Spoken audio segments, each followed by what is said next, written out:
So when was the last time you were at an arcade? The last time I was at an arcade was probably about a year ago.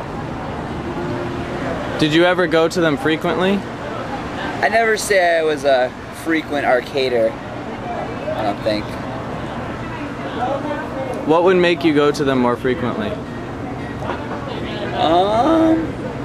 I'd say less like dumpy, like a lot of the arcades I've been to aren't too classy, and the ones that are pretty like nice like are kind of expensive. So maybe a well-priced, nice-looking establishment that I could bring a girl to or a couple buddies and have a good time. What do you think arcades are like in other countries? Better. Specifically, what would you imagine when you hear about an arcade in Japan? I think way better. I think.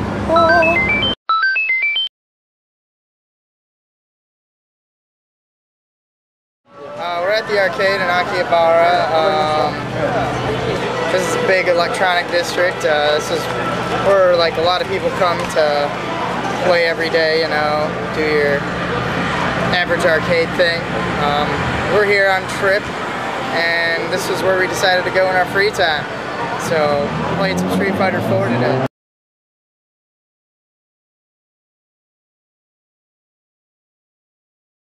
Let's see. Me and Cole came down here just to play video games all day because we had the whole afternoon off. It's been fun.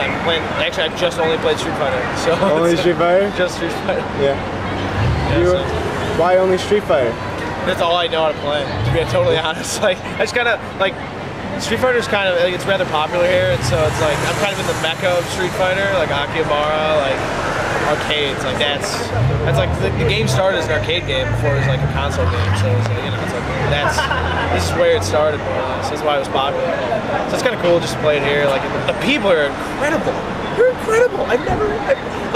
Just 2 seconds ago, I got my ass handed to me by a man who's easily 40, wearing a business suit, he had a briefcase next to him, stone face, just whipping me up and down. It was awful. But it was hilarious because I'm just like, wow, I can't believe this is happening.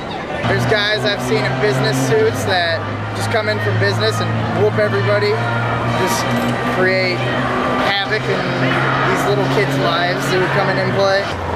They're just everyone, really. I've seen people who are old, young, mainly men, but there's still women on other floors. Maybe I'm just not on the right floors. I'm on the fighting games floor. I don't know if that exactly appeals to the average woman. I've seen one girl today playing, and she was playing Street Fighter, and she whooped this guy. Good. I've seen a bunch of just girls hanging out on another floor that had beat games and racing games actually.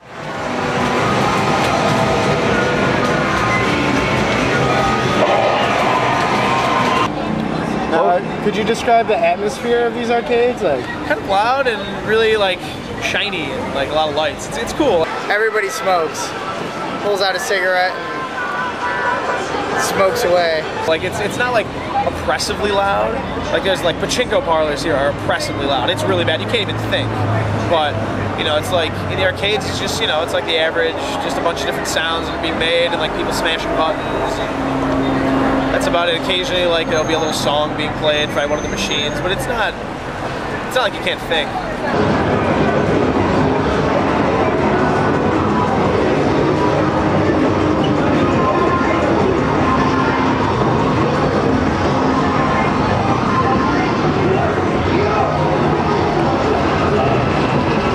The atmosphere otherwise is quick-paced, I think. Game after game, people putting their money in.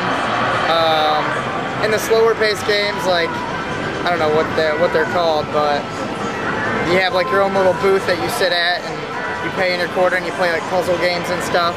Those are slower-paced, people go in the corner and play those. The way they do it is each floor has a certain theme. It's I was on the fighting game floor, and then there's there's the first-person shooter floor, and then there's they have these games where you play with cards, where you just slide the cards around, and they all have little magnets and sensors and stuff. That basically, it's kind of like you're playing Magic the Gathering or Yu-Gi-Oh or Pokemon or something, but you're playing it and it reacts with the TV and how that all corresponds. It's really cool. It's basically playing a video game with not a controller. You're playing with cards. And so that's like, that is a whole floor to itself, and like sports games has a floor to itself. And because it's a floor to itself, you can basically, it's like, oh, well, I'm gonna go to the sixth floor. Never seen anything like this. You can't get this at Craig's Cruisers or your average arcade place back home. Would you think something like this would be successful in the United States? No.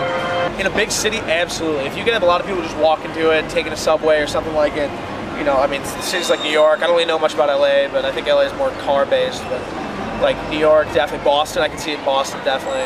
I think the biggest barrier to getting games like the Gundam game that I've seen in the card game and like certain more, you know, I guess subculture-based games is the fact that you'd have to get them translated, you'd have to have somewhat of a following, and plus, you know, it's like arcades are, you know, more or less where video games started.